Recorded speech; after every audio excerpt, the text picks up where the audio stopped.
Touchdown, UCLA! With USC great and NFL stud, Frostee Rucker. The Trojans back in front. And LAFB founder Ryan Dyrud on the Believe Podcast Network and LAFBnetwork.com. This is your destination for Los Angeles football.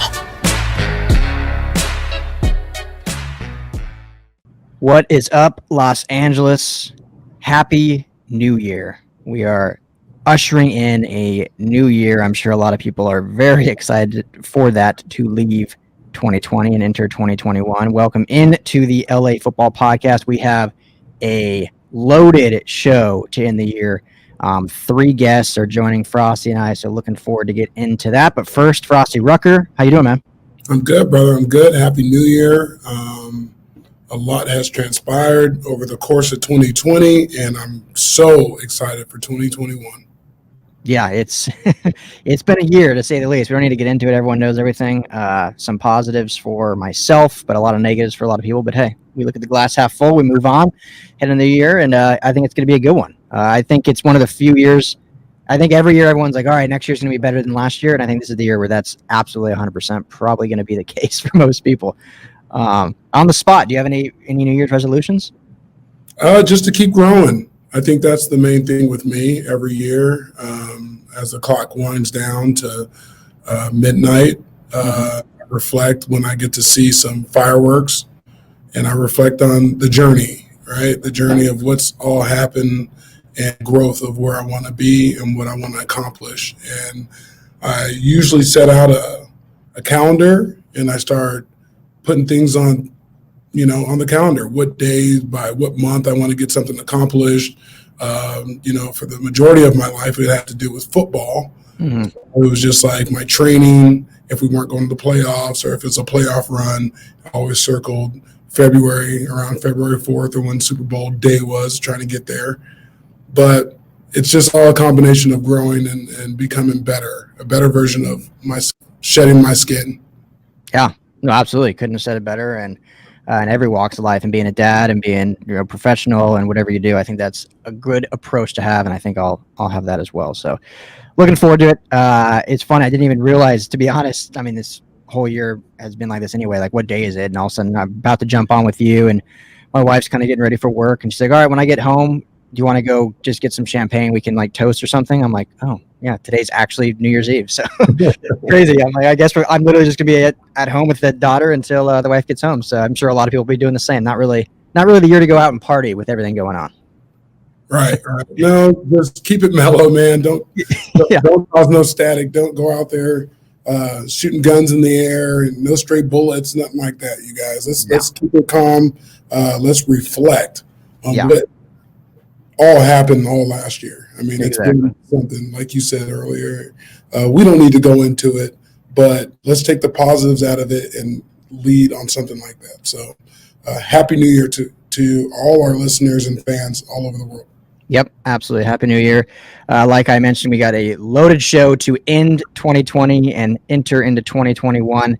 Got to mention, as always, show is brought to you by betonline.ag. Last week of football, first week wrapping up of the NBA. Hockey's back in 2 weeks, so there's plenty of sports, again, to bet on, make some extra money.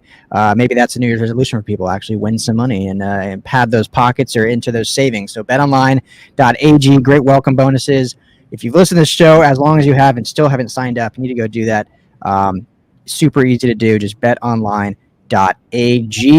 And shout out to Golden Road Brewery. We have a giveaway going on for Bolt Up Beer. There's no more. Bolt Up Beer is sold out everywhere in the country or wherever you buy it. Usually it's just LA anyway, but it's sold out. LAFB Network has the last remaining cases, and we're going to be doing giveaways until we are out. So if you head to our social media, to our Twitter, our Instagram at LAFB Network, all you got to do to enter, you got to follow us, follow Golden Road. You can retweet the specific tweet. It's pinned at the top of our profile, and then you have to just comment below the actual tweet. Do the hashtag Walter Payton Man of the Year plus Rochelle. Isaac Rochelle is the nominee for the Chargers, so we want to get him climbing those rankings still to maybe win that award. And then tag a Charger that you want to have a beer with. That's all you got to do. We'll pick a winner come Sunday before kickoff. So it's a full 4 cases of Chargers beer, 24 beers of Bolt Up. So head there to enter. But today's show, like I mentioned, 3 big guests. So Frostee, we're going to have on Brentson Buckner. He's the defensive line coach for the Cardinals. Rams play the Cardinals this week, so you have a fun interview with him that I think people are going to love to listen to, get some insight on that game. We welcome on Shannon Farren, who is a Chargers sideline reporter, that we can talk some Chargers. And we're going to have on Demetric Felton, the phenom from the UCLA Bruins, who is entering the NFL draft after his senior season. So we'll talk to him about his draft process, wrap up the year. And he was on before, so it'll be fun to get to have him back on and talk. So I'm excited about this guest. I think we did good. So, yeah, Ryan, like you said, I got a chance to interview on a solo interview with Coach Brentson Buckner. He was my defense line coach for my 5 years with the Arizona Cardinals. A great guy, great leader. He can really get guys to run through a wall. He's a teacher, and you're really going to enjoy that to all our fans and listeners, just because you never know when this guy's name might come up in a DC conversation for any of our teams that we do cover. And then we got Dmitri Felton. Obviously we're big fans of his, the stud that played at UCLA, played every position when he was at UCLA in the offense, and then to add, had a phenomenal game versus my USC Trojans, which I knew was going to happen. I was scared, but this guy, he's leaving UCLA, going to train, and we get to dive in and talk to him about training and his agent that he's with, and how he fares in this new draft. So I'm pumped for this show. Yeah, I think it's going to be a great show, great guest. So really excited to get into it. So let's go ahead. We'll kick off with Dmitri Felton and talk with him, and then get later down the lines. Hope everyone enjoys. Thanks for tuning in. This is the LA Football Podcast. Enjoy. All right, Los Angeles football fans, excited to have on again the great, most electric player in Los Angeles, I like to say. Dmitri Felton had a fantastic season with UCLA Bruins, is now heading into the NFL draft, and can't wait to talk to him about his journey. But Dmitri, man, how you doing? Thanks for jumping on with us. Of course, man. Thanks for having me. I'm doing well. I'm excited to be back on the show. Good to have you. Have you finished up with school? Yeah, I actually finished up in school early, like June, July. And so I was just taking classes just to stay eligible. I was able to play for my 5th year. God, I bet that felt good to not really stress about real grades and stuff like that, and just dedicate your time that you had on your craft. And I tell you what, the proof was in the pudding when it comes to how you play this year. And I'm very proud of you. We talked in the summer, and we talked about you going into this season, what to expect and whatnot. And you just talked about you were focused, and you were going to put the work in and do what you had to do. And you did that, man. You really did that. Thank you. We talked, I think it was end of August. And I think at the time when you were on, the Pac-12 didn't even have a schedule yet, or hadn't announced what was actually going to go on. So we just kind of more talked to you about, what you were doing in the offseason, how you're staying focused, how the team was able to kind of stay together. Now that the season's concluded, talk to us just about how different this year was, as opposed to most. Obviously everything about it was different, but what were just kind of the key nuances that made this year so different from years past? I would say the biggest thing is just like not knowing what was next. I came back in June, July, and was just training for a season that I didn't know was going to happen. And so it was kind of hard, to stay focused when like you didn't know what was going to happen. And then you go into August and you're still not playing. And, you see other schools across the country are playing, and, you just have this like sick stomach, and you're feeling like, man, like I want to play the sport I love, So it was really tough, but I'm really glad that it was able to work out. Yeah, man, you got the opportunity to go out there and shine.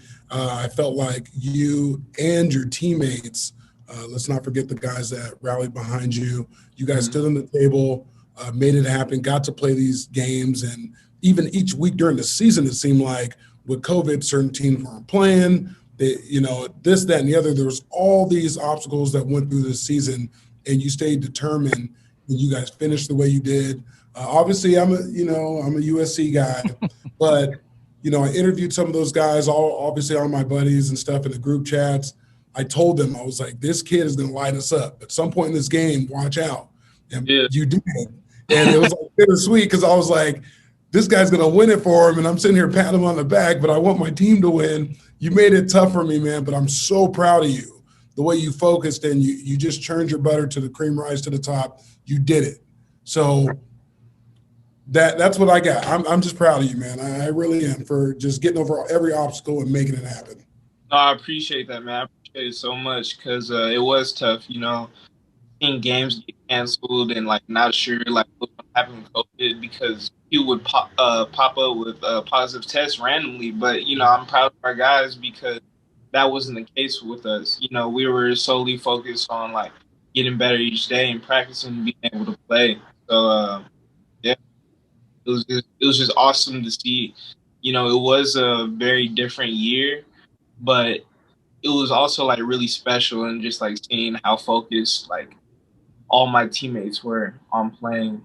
Yeah, hey, and Frost isn't just blowing smoke, Felt. The week of USC UCLA, he does his own USC show, and he had a show with Lendell White, Lofa Tupu, all these great. There was 15 of them, all these great guys. And at the end of the show, he was like, "All right, give me your score predictions for this game," and all of them were USC blowout. They're all USC guys. Frost was the one guy. He's like, "This UCLA team's legit. They're a good team, and watch out for Demetric Felton because that guy's a playmaker. He's going to show out." And obviously, you guys didn't get the result you wanted, but man, that was such a fun game, electric game, back and forth. And we talked after the game about win or lose for either team. We thought that was just a good game for LA football, for recruiting for both these schools, because I think it showed that LA football is back and it's a staple in the city, which was fun. Oh yeah, it's definitely back. I agree, and I appreciate you shouting me out. I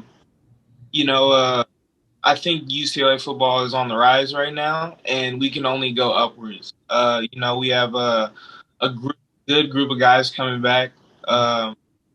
As you can see, Britton Brown, another good running back, he's staying for another year, and I just know UCLA is in good hands with the rest of the guys on the team that are staying. Yeah, that brings me to the next subject. Going into this season, obviously we didn't know if we're going to have a season. I'll say that, but both our head coaches are kind of on the hot seat. Even if Helton wins, he's on the hot seat. Coach Kelly, always on the hot seat, just because the expectations of what he was going to do, they haven't really lived up. New athletic directors on both sides of the ball, on both teams. I really felt like what you did, and I'm particularly talking about with UCLA, what you did, you are leaving that school better than you got it. Mm-hmm. And that's one thing I did in my career. When I left Arizona, I wrote something to the team. It's I'm very hopeful that I left this team better than I received it. Mm-hmm. And I think you did that. And I think you guys added a couple more years to Chip Kelly being there. Mm-hmm. And he really needs to salute you guys. I don't know how you guys do with your Hall of Fames. I don't know what they do, but I really think they need to give kudos to you guys for standing there, not opting out, playing ball, playing good, strong football. And like Ryan alluded to, this made LA a hotbed for recruits to start staying home. Stop going to Washington. Stop doing that. Stop going to Oregon. Stay home. If it's between SC and UCLA, you have a great place with both teams. And thank you for relighting that fire for LA sports.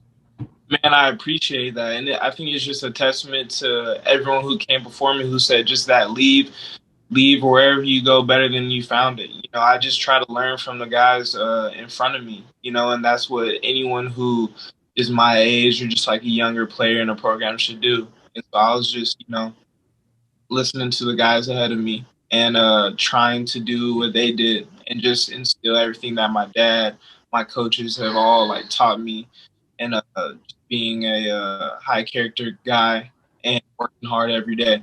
Salute to all these guys that led you in your life to get you to this point. My man, this next step, professional football, this one's going to be on you. Yeah. Obviously, you take your foundation, you take your advice that you got, but now you turn from a bro to a pro. Mm-hmm. So a few things that I want to talk to you about now is, who'd you sign with? Who's your agent? How was that process for you? So it was a tough process because, while I was playing, I didn't like to talk to a whole bunch of agents. and you're not supposed to in the first place. So I let my dad handle like most of it because I trust him. He knows me, and he's gonna ask the questions that I didn't, think to ask. And so towards the end of the season, he basically came out a list, told me who he thinks I should go with, and I started meeting with Wasserman. And the agent specifically is Mike Swinson. He's a really good guy out there, and I just felt like it was a perfect fit. Just being at UCLA, the CEO is Casey Wasserman, big UCLA Bruin guy, and just I was just seeing like things they have been able to do for players. I wanted to go with somebody who not like I was going to help, but they were going to help me more. And I feel like I made the perfect decision going with Wasserman.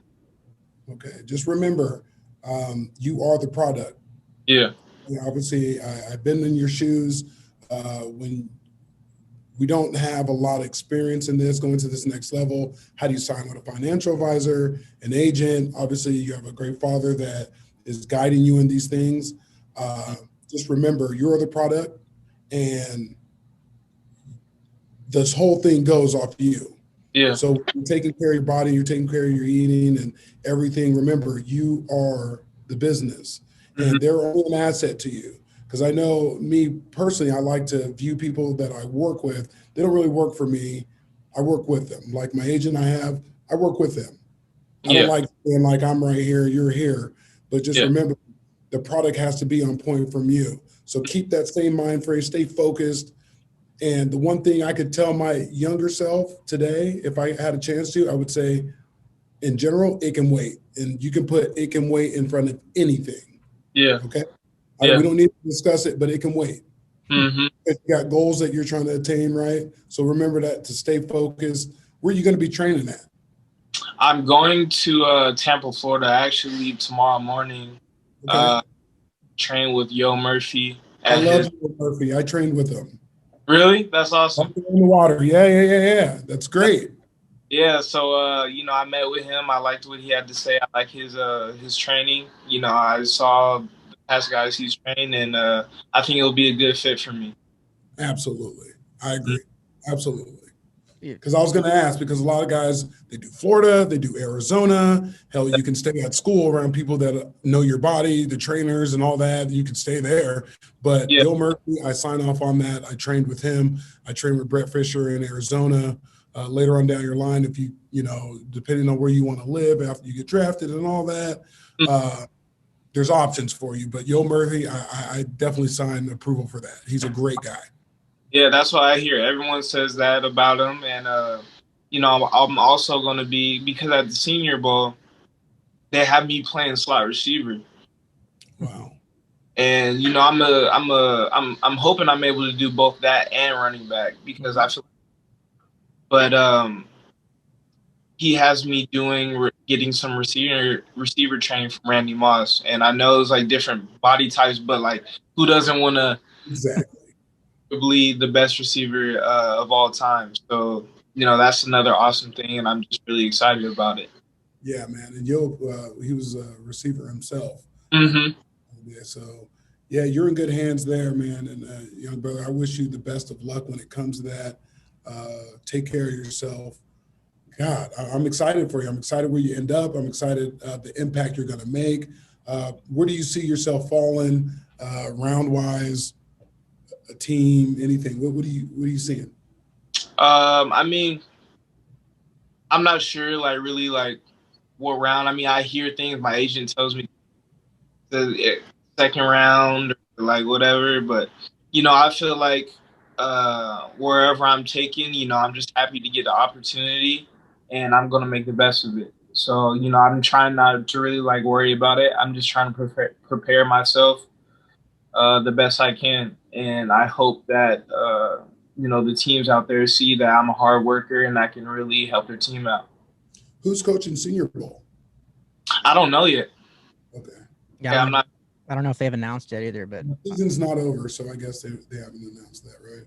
Mm-hmm. Yeah, it's usually because they do NFL coaches right after the season ends or something like that. So I'm sure you don't care, as knowing your personality and how humble you are, but Just out of curiosity, when you go to the league, when you go to the NFL, do you prefer to go as a running back or a slot receiver? Or you just say, hey, use me however, and I just want to be on the field? Yeah, I mean, the way I see it, like, and I always say this before, like, I just want to be where I'm getting the ball because I feel like I'm special with the ball in my hands. So, however, offensive coordinator can do that, give me the ball in my hands so I can make plays. It doesn't matter to me. I feel like I can play receiver or running back and be highly effective. Right. Yeah. Well, right now you go into this next level as being a pro. I think one of the things that you can say going into the Senior Bowl is that you're requesting that you get a chance to do both.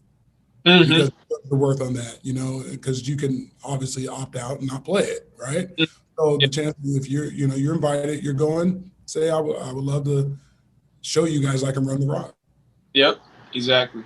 Because it's practice. Let me tell you something. Going to this next level, at any level, you practice more than you play the games, right? But now you're going into a new world where there's 1,000.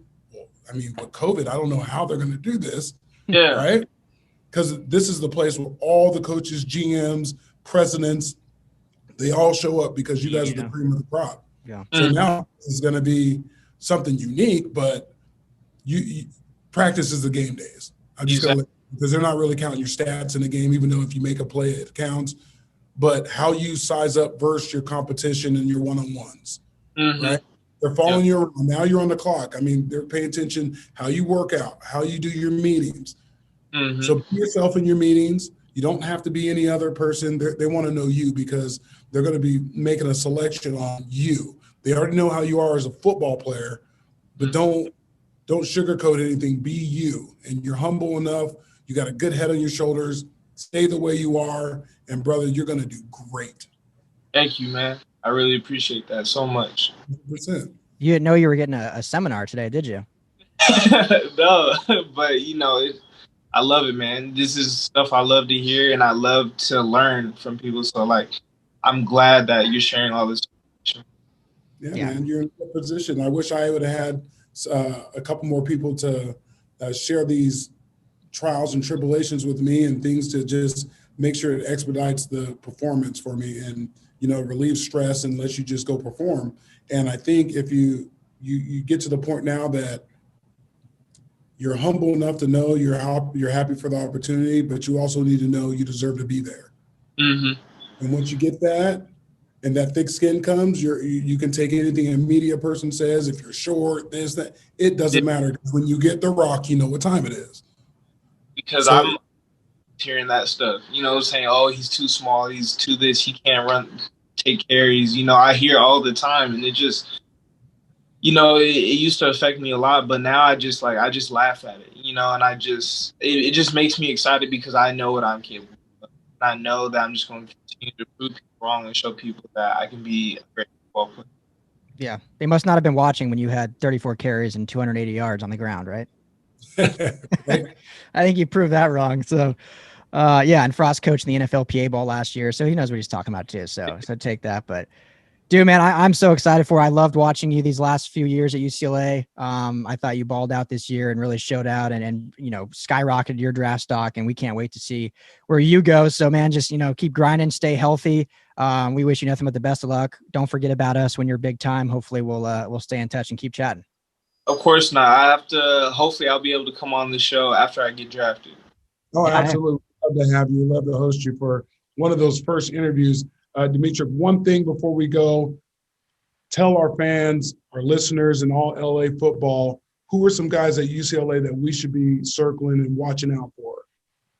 I would have to say definitely Britton Brown, running back, Kyle Phillips, receiver number 2, Quantrez Knight, Quinn Lake. I mean, I could list a whole bunch of guys because I practice, I see how they train, and I just know that they're going to be great football players, and I think they are right now. So I'm really excited to see where this football team goes because I know they're highly motivated and they're going to get the job done.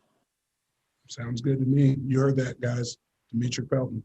Yeah, we can't wait. And I think the UCLA program, like we said earlier, is headed in the right direction. And that's because of you and your other teammates that have built the foundation through these few years. And so you've put in the work, and I think the program will blossom because of that. So kudos to you. And Thanks again, man, for coming on, taking time. I know you're a busy guy, and safe travels down to Tampa.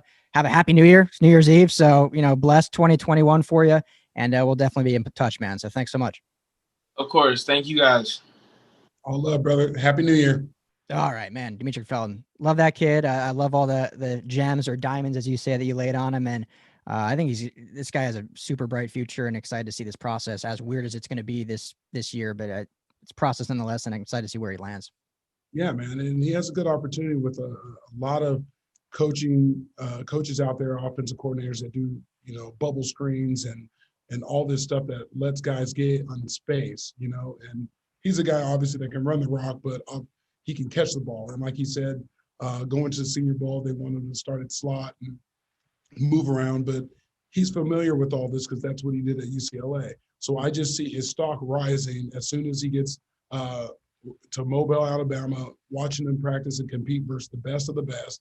And then on draft day, I just, I can't wait to see him smile and get that picture of him because, I truly know what it's like to come from humble beginnings and rise to being one of the best in the world to do something. And this kid has it, good head and the shoulders.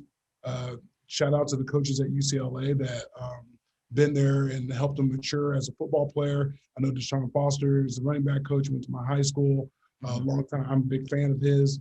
I know he had part in maturing Demetric, and I'm just waiting to see where he lands.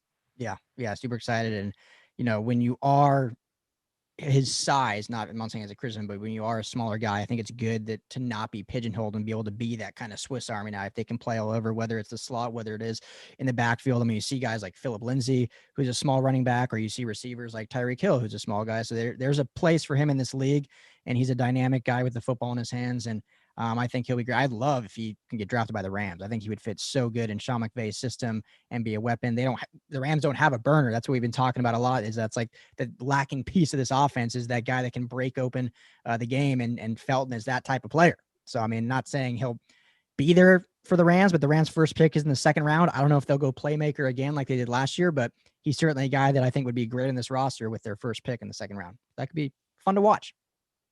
Yeah, I'm pumped. So, but yeah, shout out to him. Thanks so much for coming on. I hope you guys enjoyed that. But Chargers fans, now let's go ahead and get into our interview with sideline reporter Shannon Farren. Had a lot of fun. So Chargers fans, here's Shannon. All right, Chargers fans, really excited about the next guest joining the LA Football Podcast. Her name is Shannon Farren. She is the sideline reporter, or as we joked before, the first row reporter for your Los Angeles Chargers. Also does the Gary and Shannon show from 10 to 2 on KFI. Shannon, what's going on? I'm good. How are you guys doing? Excellent. Really well. Happy New Year, Shannon. Happy New Year, Frostee. Yeah. I think everyone is very excited to get into this next year. And I know Chargers probably will be as well to get into this offseason. Let me start with this, though, Shannon. I mean, it's a crazy year. It's different for everyone. The players, crazy different for reporters. How has this changed just for you in your day-to-day with what you used to do with the Chargers and what you're kind of doing now this year? I got to say, guys, it is so weird being in that beautiful $5 billion stadium at SoFi and not having any fans. The guys have had to create their own energy the entire season, and it's tough. The most crazy feeling is on third down. It's like you can see on the huge Oculus, this giant video board that hovers above the field where it says third down, bring the thunder, bring the noise, and there's nobody there. So you can imagine how loud it gets. And I think it's even eerier in stadiums like Arrowhead or, in Pittsburgh or Denver, places like that, to not have fans. But third down has been odd, I think, this whole year. That's been the thing that stuck out to me, is the eerie silence on third down. Wow. Yeah, thinking of third downs, that's when the defense really, really, really digs their cleats into the ground. They're feeling all energy from the fans. And you're right, that would be very challenging. It seems like they're on road games. Everyone's playing a road game because there's no fans usually. And when you're on a road game, when you're a player, you got to pack your defense and your special teams because you're usually at a disadvantage because of crowd noise. But now it is what it is. Yeah, it probably sounds like when Peyton Manning was in Denver as a home game and they're on offense, so you could hear pins drop, and that's what it's like all the time now. Yeah, absolutely. Omaha, right? We've all heard it, but you Yeah. know this, Frosty, this game is won in the trenches. And when you can't feed off that energy, you're at a disadvantage. And it's really been a quarterback season. If you look at the numbers, quarterbacks have had a great season. It's been a freaking air show because you don't have that noise on third down. Right. Yeah.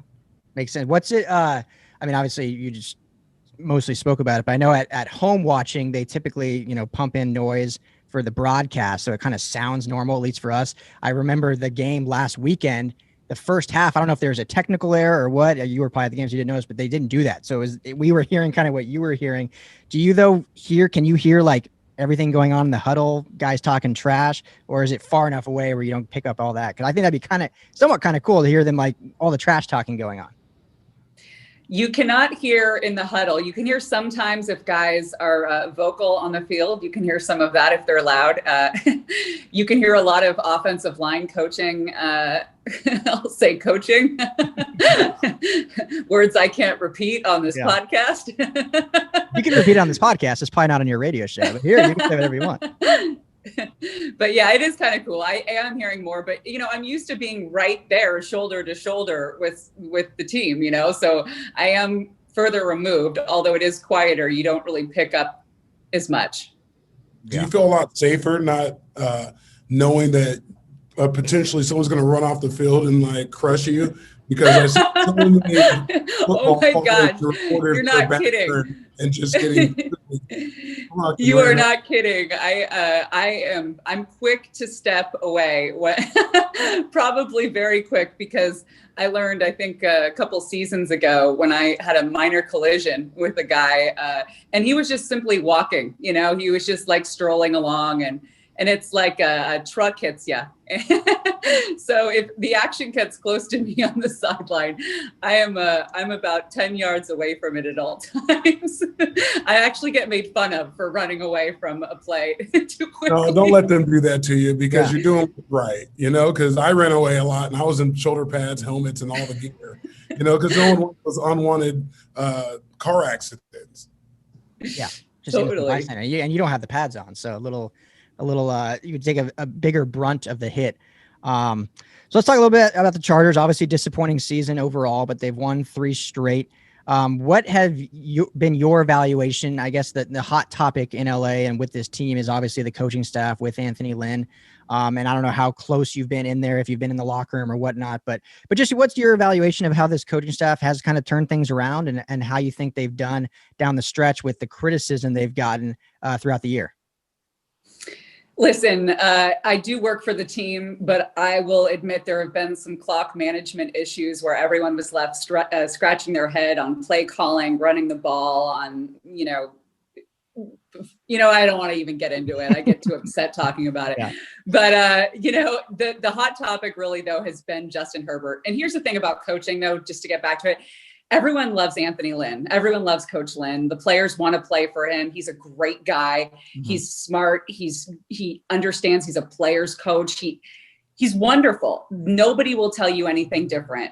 I don't know how much play calling he was involved with. I know that he took more of a role in it as the season went down and there were some clock management issues. But really the hot topic has been Justin Herbert. What we're seeing is history being made. I mean, he just blew through Baker Mayfield's touchdown passes by a rookie. And he's going to add to that next week. He might blow through a couple more records. This is the offensive rookie of the year. No doubt about it. He is something special. All the coaches will tell you, and opposing coaches will tell you, that this is not a rookie. This is a veteran. The way he handles himself, the way he leads, the way he operates in the huddle, this is somebody who's going to be around for a long time. And Chargers fans are excited about it. Yeah. I mean, that whole situation went from a tragedy to triumph when you look at how he became a starter of the Chargers. Not just a draft pick, but, he was going to be sitting behind a veteran guy to learn and just gets put into this situation, and all he does is just excel. And I'm a defensive lineman by trade. I'm not one to pat the backs of quarterbacks that much. I like to put them on their back, so to say. And watching this guy blossom all year has been great. I'm a Pac-10/Pac-12 guy. What he used to do to USC every year, I wasn't a big fan of him in that manner. but watching him become a pro and not just a bro and just be happy to be there, but put the numbers up, put the time in, and you can really see his teammates rally around him. The Chargers have a good future. You know, me and Ryan are big advocates for Coach Lynn, like you just addressed. I don't know him personally, but just seeing how the nature of how he goes about his business and watching the offense do what they do. He's an offensive-minded coach. He's not just a defensive guy. He's an offensive guy by trade. And I really hope they don't make a coaching decision that makes them go further down the opposite way, because they're trending in the positive light going into 2021. And I'm on board for Anthony Lynn. Absolutely. Me too. And here's the other thing about Anthony is he lets his coaches do their thing. You know, he rarely will go over to a position group and holler at that coach. So, you know, when he gets all the heat for play calling and things like that, it's unfair, I think. Right. Yeah, and I think that's what it'll come down to is if he is retained, what changes he'll make on his staff so he doesn't have to get all that heat. Hopefully they'll make better decisions overall as a staff. So we'll certainly see how that goes. And obviously if they win on Sunday, which they should win with the Chiefs resting starters, that's 4 in a row. And I think his job is a little safer, but we'll address that then. I'm curious though, on that week 2 game, you being there on the sideline in the first row, wherever it was, when did you find out Justin Herbert was starting? Because I remember tuning into the game and all of a sudden the broadcast, I think it was like Matt Money Smith, and all of a sudden it's like, oh, Justin Herbert started. No one knew if it was like a benching call. Like no one knew what was going on. What happened? What went through your head, or how did you find out? So I was right behind the sideline, like we talked about, and I saw Ty with some of the trainers sitting down on the bench. And they came to me right after the kick, like they usually do, Matt and DJ. And I had this whole storyline about, you know, Tyrod Taylor or I don't remember what it was, but it was completely irrelevant because as I'm speaking and I'm watching the offense trot onto the field, Taylor's still on the bench and I see Justin Herbert trotting out and I'm like, I didn't even know what was happening. You know, obviously there was a medical issue because he was with the trainers on the bench, but I didn't know what it was because they weren't looking at an ankle or a hamstring or anything. They were just sitting there. Right. And then obviously we learned later that he had a punctured lung because he had fractured some ribs in the game before, in the week before. But when you just see a player sitting on the bench with the trainers and they're not looking at anything, you're like, what the hell's going on? Yeah. No, I'm just going to be an early scratch for this one. I don't want to play today. No, we have to shout out Ty for being a true professional because when situations happen like that, I've had rib injuries and I've been shot up with cortisone or I think it's something to numb it up just so I can go out there and do my job. An accident can happen just like that. It's that easy between skin and tissues and stuff. And you know, the true professionalism as Ty is, he has not said the wrong thing, hasn't, you know, judged the doctor the wrong way. Nothing got out in the media in a bad light. And I think even though this season hasn't been the way they wanted it to, intended to, it never made it worse. You know, they got to move on from it. So, you know, hats off to Ty for being the type of player and professional he is. I'm really excited for him and where he ends up next season. Like you said, there has been no one more professional than he has been this season and what happened to him. I mean, being taken out of a starting QB1 role for an injury that is not even your issue, you know, he played no part in that. It's just, it's hard to watch, but he definitely has a bright future. Yeah, you feel for the guy because in Cleveland, he goes in to be the starter from Buffalo, and then they draft Baker Mayfield, and he ends up getting injured a few games in, comes to LA, and then he's going to be the starter, and they draft Justin Herbert. So I hope where he goes next, either he goes in to compete or he goes in to be the unsung starter, and they don't just draft a QB right after they bring him in.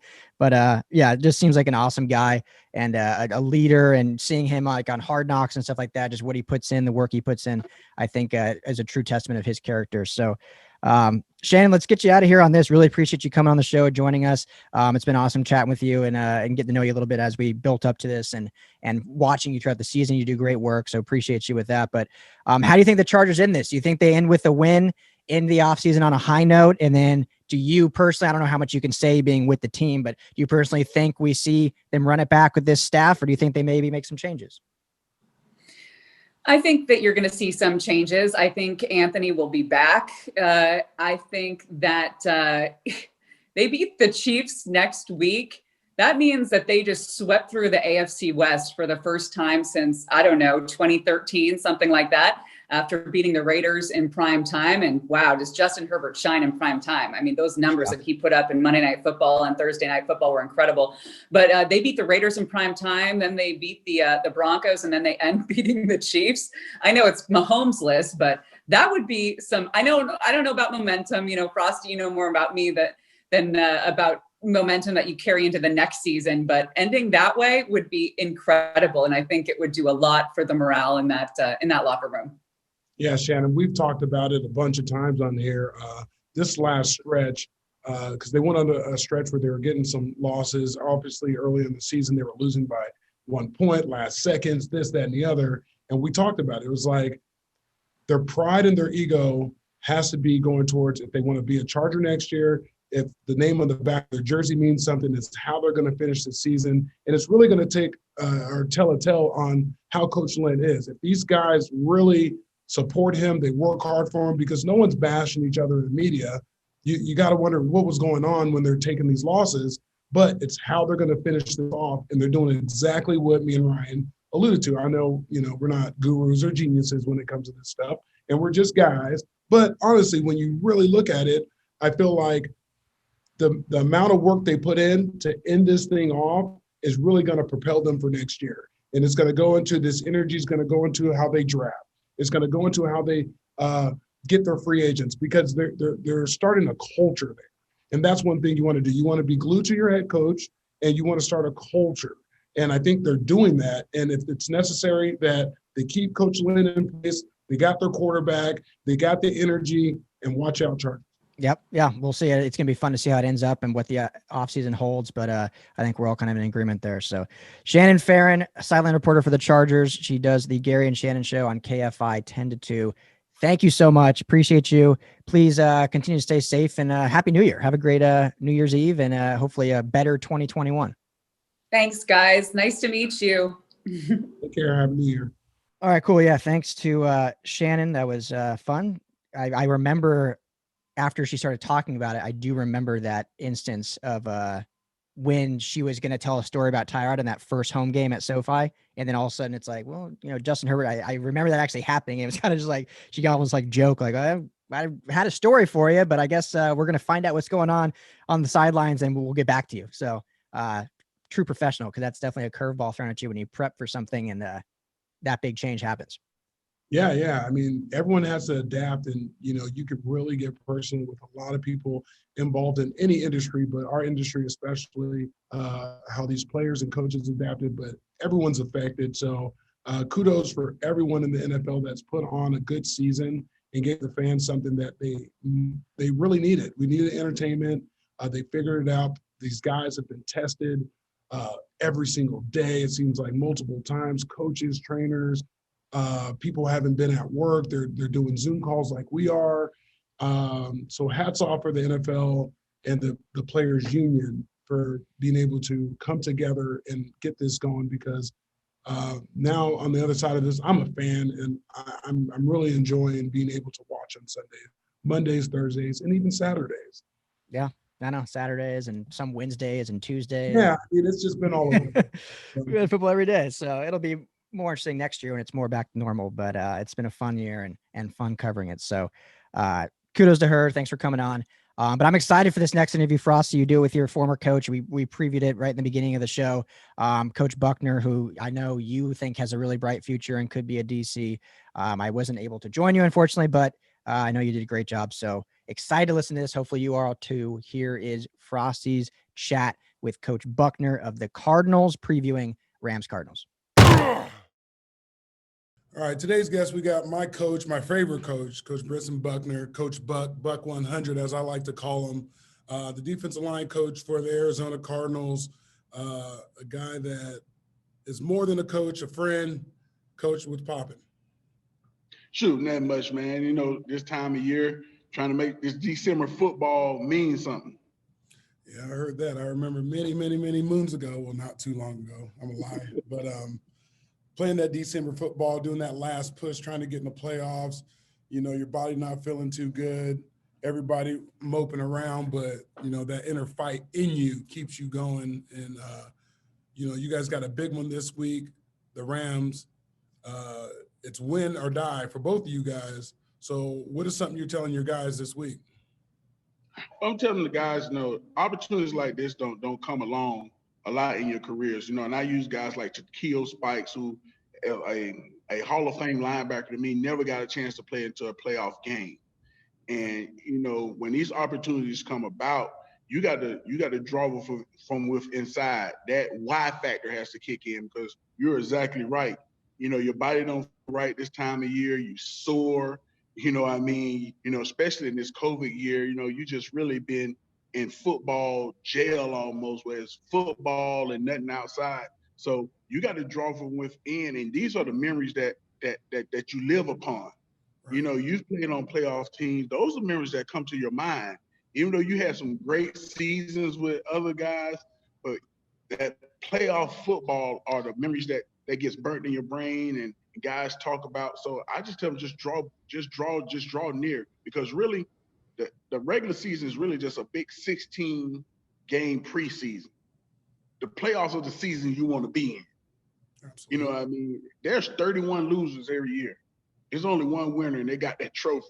So I just talk to guys, and I show them, I show them when I played, like, man, the intensity goes up.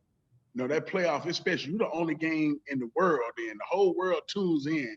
And then I just tell them, man, you got to draw back on your technique, all your knowledge. You got to put it all into just one moment and play each play like it could be your last, because when it's win or go home, it's win or go home. Absolutely. And a lot of people out there, obviously I'm more familiar with you. I know your playing career, where you come from in South Carolina, everything. Who were some of the players that you looked up to as a player that molded you to be a professional athlete the way you are, and now you're coaching? Well, when I first came in, playing with Rod Woodson and Dermontti Dawson, Kevin Green was my OG. I was a rookie starting at left defensive end, and he was a 3-4 outside linebacker next to me. So he sort of like molded my whole mindset from how you took care of your body off the field. He taught me how to take my own pads. I was one of the guys coming out of college, let the equipment room take my pads. He's like, no, this is part of your work tools. You take the diligence and you do it yourself. He taught me those things. I played with Chris Doleman in San Francisco, who taught me the mental aspect. Charles Haley in San Francisco, who taught me, how to look the game inside the game. So I was blessed to be around a lot of people. I used to train with Rod Woodson. I don't want to be just a D lineman. I want speed and stuff. So Rod was like, well, come out here with me, Carnell Lake, and Willie Williams, and the running gonna be hard, but if you can do this, it can help you in your career. So, those are some of the guys. And then watching T.O. and Jerry Rice in San Francisco, their work ethic, that really helped me. I'm just like, these are two guys that were considered average wide receivers that go on to be arguably the two best to ever play the game. And so they helped mold me as a player, but also I took those principles into my coaching. Right. You know what I mean? Football is the end product. From being with me, I'm always talk to you about stuff off the field that builds you up. If stuff off the field is in line, football is going to be easy. Absolutely. And so, I found it, and that's how I got through those guys, mind, body, spirit, then football just going to come about. Because to me, it was all about shaping character, developing purpose, then build you as an athlete. Because the foundation got to be your character. And then if you understand what your character is, you understand what your purpose is. Now you understand why football is so important to you. Yeah. Because I got a saying I tell the guys now, you're going to remember me more about what I teach you than what I coach you. So I'm going to teach you more than I coach you. Absolutely. You know what I'm saying? Because I want to have these conversations when you're talking about your son and I'm like, those are the teachings. I don't want you out there coaching your son. I want you teaching your son. That's exactly, you know what I mean? Because the ultimate game is the game of life. We don't get to check out a game of life. We don't get to rotate. No. You know, and you got to play every snap in the game of life. So I want to teach you how to win the game of life, and football is just going to be encompassed in all of that. I say it all the time on this network that the majority of the stuff I learned in football, it got me to a point and I almost flattened out. And then when I signed with Arizona and clicked up with you, you opened up a whole new wheelhouse of things that I needed. You know, I got a father and whatnot, and he's a great man, great teacher, and all that. But when I linked up with you, there was so much more that I learned because the principles that you brought to work every single day, it wasn't just football, but just watching you and getting the rest of the coaches going for your morning walk. You know, the things that you guys did and programmed in you, it helped me. I seen it every day. You know, I patted myself on the back being the first one in to the office, but I wasn't the first one because I seen you guys hitting the corner every morning. And you did it consistently. And I was like, I got to be like that, you know, because I want to extend. So I'm thankful for you being a coach to me and a teacher and a friend. Was there one coach that stood out to you that taught you anything that is everlasting in your life? Well, John Mitchell, my D-line coach for the Pittsburgh Steelers. John Mitchell was my, you know, he was my coach. So I'm a young guy coming out of college. So I didn't understand, this cat's hard on me. You know, he's more about what you're doing off the field. And I'm like, oh, that's my private life. What you talking about? But when I went to intern with him before I got the job in Arizona, he used to say, hey, you can intern with me, but you got to be in the weight room every morning at 4 o'clock a.m. So I would get up every morning. He's like, I get up, he's like, see, nobody in here. I'm working. I'm getting my thoughts together. At 5:30, I'm in the shower. I'm going into my office at 5:45, 6 o'clock. I'm in my office, nobody here, and I'm working. I don't have no distractions. So now when my guys come in here, I'm so far ahead and I had all this time to myself. I've chewed up everything I give them the bare meat they need. And my guys are gonna be good for it. He like, and I do this every day. He like, I do this every day. It became my culture. So he's like, I want to build your coach. I interned him for 3 years. I was up every morning at 4 o'clock in the weight room. He never missed a day. It was the exact same thing. He like, I'm building my coach. He like, I don't know how to sleep at 6 o'clock in the morning. Even on game days, we were up. So then when I got here, I was like, that's the way I got to be, because I used to tell y'all, I'm never going to ask you to do nothing that I ain't never done. That's why every summer I would come back to training camp. Y'all would be like, Coach, man, you lost weight. I'm like, if I'm going to ask you to go home and train like you, be in the best shape of your life, how can I coach you being fat? Spot on. So I got to have the same energy. So I want to, because I want y'all to know I'm not out there physically doing it, but I've trained myself to be the best coach you could be. Because to me, the worst thing as a coach, I never want my guys to say, man, I wasn't prepared. And if you're not spiritually and physically and mentally in the tip-top shape, you overlook stuff because there's so much stuff. Like I say, I work, and now to the day here in Arizona coming back, guys like, man, how do you get there at 4 o'clock in the morning, walk 6-7 miles, take a shower, watch film, go to practice, and do it every day? I like, because my priorities are in order. My priorities are my faith, my family, and football. Anything other than that, I'm willing to sacrifice. You know what I mean? So John Mitchell taught me that. And John Mitchell has been a D-line coach in the league for 30 years, you know, and always been top 5 in rushing, top 5 in sacks, because he puts the work in. Other guys treat it as a job. He's like, no, this is part of my life. And then so it's a part of your life, you take a bigger responsibility. So John Mitchell was that guy that really helped me set my coaching foundation. Well, he did an amazing job with you, man. Just from starting with my group in 2013 all the way to 2020, you have transformed entire defenses. And all I've heard around the league, all you always hear is about offensive minds. But the one thing that I've stayed true to is talk about defensive mind, and you being one of those defensive-minded coaches that are just special. You're different than the rest. Anything that I've been around great coaches that I consider really great coaches. They're still coaching to this day, but you did something different. Why is it that media or the culture of football doesn't talk about great football minds on the defensive side of the ball as for just offensive? Because and I love fantasy football because I like to play it. Football stopped being a sport a long time ago, and it became entertainment. And what's entertainment to people?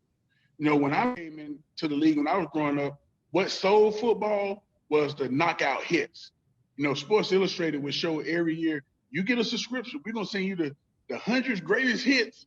And all of a sudden you see guys' helmet getting knocked off. Well, it made a turn about 10 years ago where fans like, I want to see touchdown dances. I want to see guys diving for balls and making catches. So all the rules in the game changed toward offense. And so owners began to say offense sells tickets. Who sell offense? Offensive-minded coaches are the greatest. They're the greatest guys in the game. They know offense. But at the end of the day, it ain't about your offense or defense. To me, I think coaching is, are you leading men? I don't think Andy Reid is a great head coach because he knows offense. I think Andy Reid is a great head coach because he's a leader of men, and he just so happens to be an offensive genius. you know what I'm saying? Mike Tomlin is a great head coach. He's a great guy. He's a football wonder mind, but he's a leader of men. And so when the hot thing becomes, I got to have the best offensive coordinator, I got to have the best offensive guy. Well, what about special teams and defense? How do you relate to those guys? Absolutely. And so the game went toward that because that's what ones that were selling tickets. But if you really look at it, when you get to the biggest game in all the NFL, the Super Bowl, it normally comes down who played the best what? Defense. All the time. Because if I score points, I give myself a chance to win. If that other team don't score, those chances go up. So Bill Belichick, Sean McVay, I love Sean McVay. I think he's a mastermind. But Bill Belichick, a defensive-minded guy in the Super Bowl, we know the answers. Bill Belichick got 6 rings, right? You know what I mean? So it's the fad thing. You know what I mean? But if you look at defenses and use a defensive player, defenses always adapt. You know, we evolve. You change the rules. Well, you can't touch the wide receivers. All right, our guys going to get bigger, stronger, longer, and faster. All right, you can't hit the quarterback. All right, you got to get there a certain amount of time. Defensive guys we evolve. And the game keep on trying to run from defense, but it always has to circle back around the defense. Right. Absolutely. Coach, talk about the term journeyman. You know, we were players. The way I looked at it, it was just opportunity. There's only so many jobs to do what we did at the highest level. And, you know, you may have to move cities. You may have to go out here and get it in somewhere else. Why is it looked bad upon when you're a player, but as a coach, it's all good?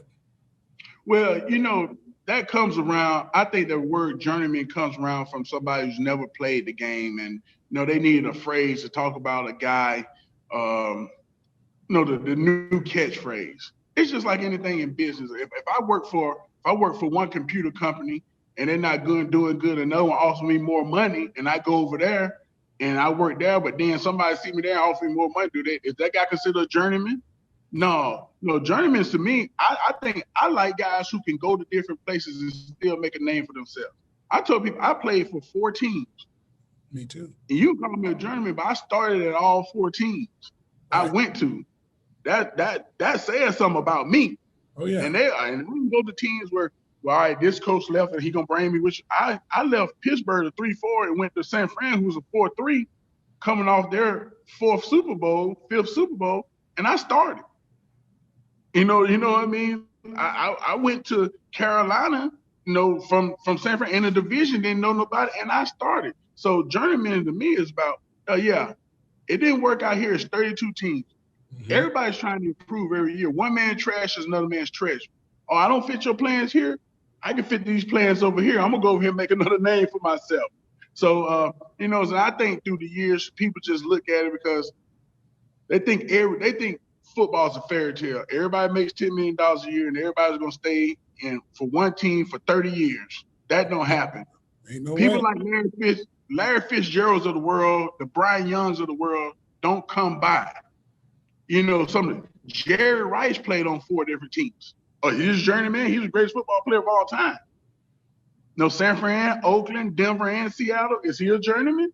Right. You know what I mean? So people say that because a lot of times people want to think that they can dictate what athletes make or who they are by what they write. So those one of those words, well, I don't really know nothing about this guy. He's been on 3 teams. Oh, he's a journeyman. He must not be that good. No, you better look at it. There's some great guys that have been on a lot of different teams. Deion Sanders played on 3 teams. That's what I'm saying. They've been coached, and they got more in their wheelhouse than most people. They're experienced. And it just looks like when it's time for contract time, that's the word you hear. Or when an announcer is saying, well, this guy's a journeyman, it's like, no, he's got experience. That guy it's one of those terms. If they don't want to pay you, it's a negative term. If they want to pay you, oh, it's a good term. Yeah, because he's seen a lot. You know what I mean? When I went to Carolina, oh, he's a journeyman, but he's played with San Fran. He's played with Pittsburgh. He's got a winning edge. He's going to be great for our program. You know what I'm saying? Absolutely. So it's one of those things. But the good thing about it, at the end of the day, when you look back on your career, you don't look back on how many teams you played for. You look back how many years you played, and that's marked you as a player. Yeah. You get past the 3 years. I tell people, you get past them 3 years, you playing with house money. You know, I did it for 12. I don't care if I played on 12 different teams. I played 12 years in the NFL where only 0.01% of the people that leave high school ever make it there. And I played 12 years. I could have played on 50 teams. You look at Fitzmagic the other night. Fitzmagic from the Miami Dolphins. Fitzmagic have been on 15 teams, but he going into his 16th year. Getting busy. So go back to your the way I view you as a defensive mastermind. This game coming up versus Sean McVay, you said you have a lot of respect for him. You think he's a really talented coach, got put in a position as head coach as a very young man, but he's experienced, been around some good coaches. How do you attack that? How do you attack, just because you're not just a defensive line coach, I know you have to have some involvement in game plan. How do you attack that game plan versus a guy like that? With a guy like Sean McVay, who's super smart, you're not going to fool him. His team is going to be ultimately prepared. What you got to do is really attack yourself. You got to strengthen your weaknesses, because that's what he does. He finds out what you are bad at, and he attacks it every play. And so when going against a guy like Sean McVay, you got to find out what you do bad. You got to eliminate it. If we don't do it good, if we don't do it at a 95% success rate, we're not going to do it. So it's really about looking yourself in the mirror, and that's what we do. All right, hey, this don't work for us. We don't do this. Guys hesitant about that. Let's knock it out the window. And that only means playing one defense and one coverage. As long as everybody's on the same page, right, you have a great success rate, because you try to take the thinking out of it. The one thing that that hurts me about football, people try to make football a science. Football is a sport. It's a man-to-man sport. It's 11 battles every play. And the guy who does the less thinking and who can play fast and allow his natural ability to take over every play are the guys that have much more success. And you look at a guy like Sean McVay, he knows exactly what his offense is. He don't go out there and try to be the Pittsburgh Steelers. They be the Rams. They're the Rams every stop. Win, lose, or draw, they're the Rams.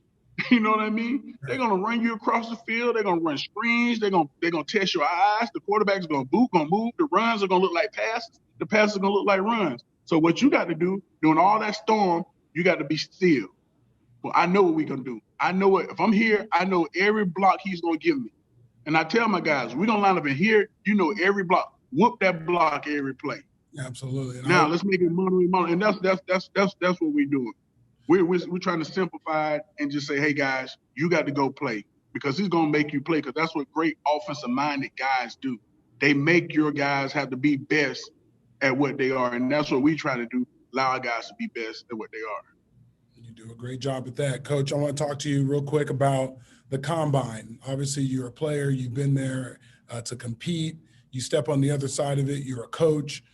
What do you look for as a defensive lineman? What would you tell guys going into that environment to compete? Well, and at the combine for me, I really know who you are. I already know who you are as a football player when I get there because I watch your film. You know, I'm sort of hesitant to combine because guys go out to these places, these pre-combine places, and they sort of polish themselves up. Now, at the end of the day, I know what you are. I'm trying to know you personally. I tell guys going to go to combine, be who you're going to be. Because when I'm looking to draft a guy, I'm trying to see, can me and this guy build a relationship for the next 3 or 4 years? Right. I want to be around somebody I can respect, I know going to respect me, that we got things in common, that we're going to fit. You know what I mean? Because we always use the family moniker. You know, I don't want to spend time around people I don't like and call them my family. You know what I mean? I want guys I can talk to. So when you go into that environment, yeah, you want to go and compete, but I'm trying to see who you are as a person. I want you to be real. I hate the combine answer. Well, I study 45 hours of film a day, and I'm telling you, no, be honest. Be honest. I want to know, hey, yeah, man, I spend time with my girl. She's there. Oh, man, I love my dad and my mom. We go fishing and another. I want to know the person. Because football is what you do. Who you are is the person you are. And that's what I'm trying to learn. So that's why I always tell guys, go there and compete, but be yourself. Because that's what somebody's drafting you as a person. The football, they know going to fit. But I'm trying to see, do you fit in my locker room? Do you fit on my team? Do you fit in my meeting room? And those guys, I think, I do a pretty good job of that. Sometimes you get overridden because a lot of people do fall in love with the height, weight, speed. Yeah. But height, weight, speed is just a small variable of being a football player. You know what I mean? I'd rather have the guy who's smart, know what to do, and have love for his fellow teammates over the big, fast, strong dude that's going to be a wildfire that only cares about being big, strong, and fast. Those guys get written out in the movie fast. Coach, I had aspirations. I think me and you've talked off the record. I know we have that. I want to be a GM one day. And my core principles on looking at player personnel and whatnot would be exactly that. What type of teammate are you? Who are you as a person? Obviously, like you just said, I watched your film, but can you fit in with the rest of these guys? Are you the guy picking guys up off when they're on the ground? Are you running over there? Are you going to, be a late night call? They're going to count on you for something. Are you going to show up for your rookie dinner? Are you going to pay the food? Or are you going to run away from it? What are you willing to do? Can you fit in with our culture? And that goes the same with coaches. I would pick a head coach based off, how are you going to lead these men? I don't want to just hear X's and O's. I want to see, can you get a guy to run through a wall? Can you get a guy to change a position for the betterment of the team? Because we only get a certain amount of people, and if something happens, who do I have on my team that can adjust? Exactly. And then that's what you want. It's a culture. You look at football mirrors society. Everybody in society are not the same. You can't cookie cut society. You got big people, you got small people, you got skinny people, you got fat people, you got purple people, green people, orange people. You got, you got all different, and cultures that get along. Those people, even though they're different, they find a common thread that holds them together, That's what you do as a football team. You look at the successful football teams, dog, they have a culture built of different people because football teams are like society. Everybody come from different colleges. They come from different parts of the country. We're raised different. But if you can bring them inside that city of your football team and get them all to start working for the better good, then you're going to have success. I love Pete Carroll. Pete Carroll is a certain type of guy he's on his team, and it works. Russell Wilson is a saint compared to everybody else in the locker room, but it works for Pete Carroll. But I'm going to get me some of these roughnecks too, that when it's time to ball your fists up and fight, hey, we're going to stand toe to toe. But also I can send Russell out there to have dinner with the president, and we're going to look awfully clean, but it's all going to work together. But if you get a lot of guys that I just want this one set of guys. It don't work like that. It never has. Even in the world, it doesn't work like that. But a coach got to be able to lead all of them, because as a coach, I couldn't lead Frostee the same way I led Darnell Dockett, the way I led Calais Campbell. Y'all are three different people, but I should be able to lead each one of you separately to get y'all back to the common goal. Absolutely. And that's what's missing a lot in this game. You got to be a leader of men. Men are different. You know what I mean? What floats my boat might not float you, but as a leader, I got to know this pushes Frostee buttons, this pushes Dan Williams buttons, this pushes Calais buttons. But I might have to go push Pat P buttons, or I might have to say something to Carson, who not even on my side of the ball, to get him to understand what we're doing over here, so it all ties together. And that in lies, I think, makes a great coach. You got to tie it together. You just can't tie offense together, then your special teams and your defense are sinking. You just can't tie defense together and your offense is sinking. You got to make it feel we all make it, or we don't make it. But I'm gonna tie it together so we all understand. All right, Coach. I got a little segment for you before I let you go. It's called Fill in the Blank. The road to a defensive coordinator consists of fill in the blank. A road to a defensive coordinator consists of knowledge of the game, you're on the same page to eliminate personal goals for the better goals of the team. Because as a defensive guy, this week, DBs, y'all got to go man to man, because we got to load this box and start this run. You got to be able to accept that. D-line, we can't rush for 3 this week because they need help in the coverage. So you got to be able to adjust as you go, but make the guys understand it for the betterment of the team.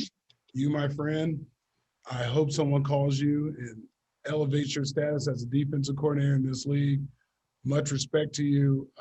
Obviously, you know how I feel about you, but for everyone else, this is a guy that I want in my foxhole. I want on my team. He's a leader of men. He's one of the best coaches I've ever had in my life, and that's because he's a great teacher. Coach Buck, good luck with practice today. Good luck in the game Sunday. I appreciate it. One love, man. All right, I'll let you later. All right, Frost. I enjoyed the interview, man. I think Buck seems like an awesome coach. Hopefully he'll, move up the ranks, be a DC one day. But thanks for putting that on, and a lot of fun listening to it.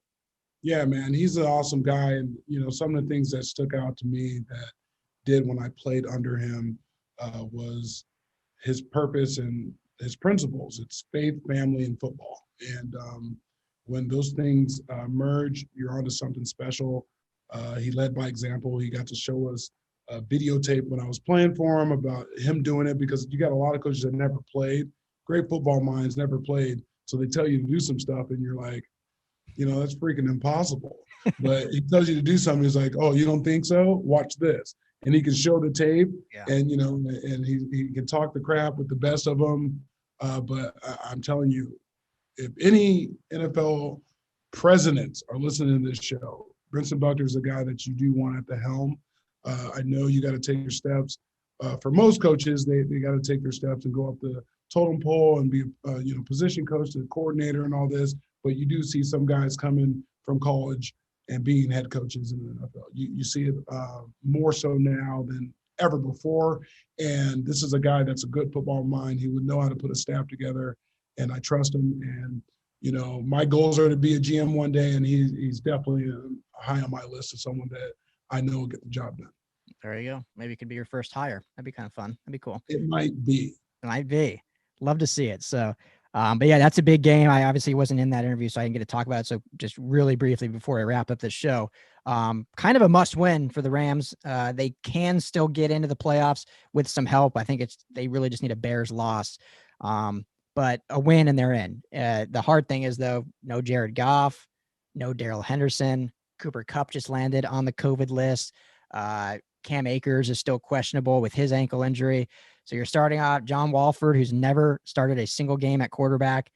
You have very thin depth at running back, or you're bringing in 2 guys that have never played yet as rookies. Tough sledding for a team fighting for the playoffs, and they're limping. And they've been healthy relatively all year, and at the worst possible time now are limping into this must-win game. Very challenging for the Rams team. The team has its work cut out for them.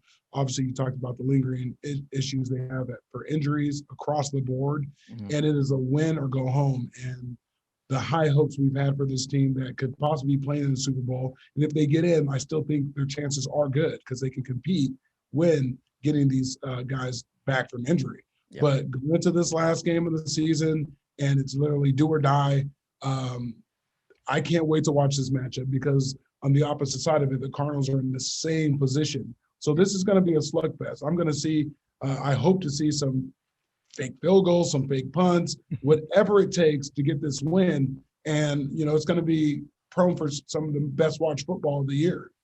Oh, absolutely. And on that, you mentioned the Cardinals. Kyler Murray is questionable. I saw Kingsbury say he's trending in the direction of starting, but still not for sure. So who knows if the Cardinals will be playing a backup. And nothing against John Wolford. I know there's a lot of fans out there that think he's going to be better than Goff or think that he can run this offense because he's a little more mobile. And hey, he could come out and show people. I just think it's a little too early to be comparing him to Kurt Warner all of a sudden, because we all know Kurt Warner's situation coming in off the bench and then becomes a Hall of Famer. But I think Sean McVay's a good enough coach and evaluator to say if John Wolford was the better quarterback, regardless of money, he would probably be starting. Just my opinion. I don't know for sure. But that being said, I think Wolford can carry this team and do good things. And you have Johnny Hecker, weapon, who has thrown some touchdowns or thrown some first downs. Maybe he leads the team in touchdown passes. Who knows? Oh, yeah. I mean, everyone's chin straps will be buckled extra tight, shoelaces extra tight. This is going to be a must-see game and probably game of the week for me because it has so much on the opposite side of it for both franchises. Yeah, and for the Cardinals too, winning, I think they're in because both teams go in with the same record. The good thing for the Rams is the defense, which has been the staple of this team all year, is healthy for the most part. No added injuries there. So at least the defense can play up to par. And if the offense can just not turn the ball over and score 17 or so points, I still like their odds to pull this one out for an Arizona team that has been similar to the Rams in a sense, very up and down. Some weeks you're like, damn, this is a good Cardinals team. We've talked about before. You said a lot. That was kind of your dark horse team all year. And sometimes they've looked like a great team. And other times they look like the Cardinals of old, where they go on a 3-game skid and the offense stalls out and they can't do things. And you have all those weapons, but they're just out of sync. So who knows what teams we're going to get this week, but I think it's going to be a great matchup. I do like the Rams. I think they've lost 2 in a row. I can't see them losing 3 in a row in a must-win game, even with the injuries, even with the quarterback out. I just think the defense is good enough to get it done, but it's going to be a tight game, divisional game, and I can't wait to watch it.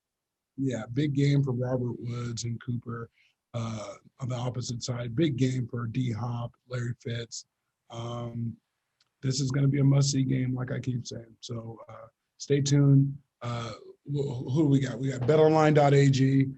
Who would you be betting? What prop bet would you bet this week, Ryan? Oh, well, I haven't looked at the line. I probably should do that. But yeah, I do like the Rams. I would probably just take them straight up in the money line. I maybe that's overconfident because of the injuries, but I just think the defense still has been good, has been consistent. The defense is better if they can cause some turnovers.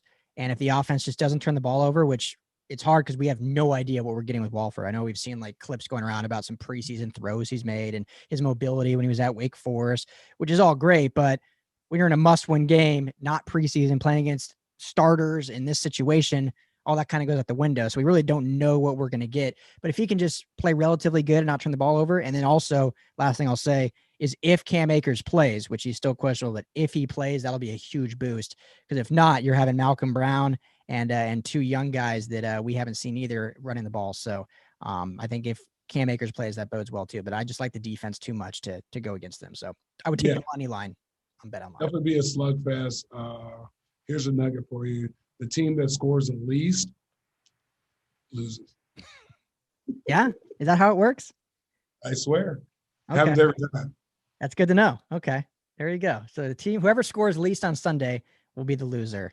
And hopefully it's not the Rams. So, well, I think that'll wrap up our final show of 2020. It's been a great year. Frost, before we go, I just got to say, huge thanks to you. I've loved getting to know you and super glad you joined me on the show whenever it was back in July. I think we've done big things already and built this up. And a lot of that is thanks to you and the hard work you've put in. And I know it's a different line of work than you're used to and different with technology and all this fun stuff. And, but I've had a blast doing it with you. So thanks to you. And it's for me, one of the many positives of this 2020 has been getting to know you and doing this with you. So appreciate you. Thank you very much. Likewise, man. I appreciate that. This has been different for me, jumping in the media side of things. Obviously, I've won awards for dealing with the media, but I've never been on the opposite side of trying to get interviews and doing this. So you've helped me tremendously in my growth as being behind a camera in Zoom. And you've taught me a lot. I'm like one of the best customers at Best Buy now.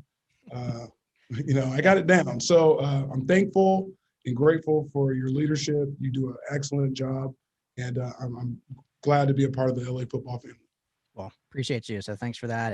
And 2021, I'll just say we've got some cool stuff in store. I know we were talking right pre-show, some live stuff we'll do. And, obviously, hopefully if this COVID thing slows down, we'll be able to do a lot more stuff with fans. So we'll get into that. But it's been a good year for us and excited for next year. And thank you to all of our listeners out there and for making the LA Football Network a part of your day, part of your drive, part of your sit down commute, wherever it is you listen to us. We appreciate it. Subscribe to the show if you haven't, wherever you listen, as you would know, Apple, Spotify, Stitcher, TuneIn. We're on video, YouTube, Instagram, Facebook, all LAFB Network or LA Football Podcast. And have a very happy new year. Stay safe, stay healthy, and let's ring in this new 2021 and make it better than the year last. So, Frost, appreciate you. Thanks so much. Yeah, happy new year. The Rams get in. We keep working. And a shout out to everyone that's taking that vaccine so we can go to live sports. So go take the vaccine. Yes, do it for us. Do it for us and for sports. Only for us. Yeah. Happy New Year, guys. We'll talk soon.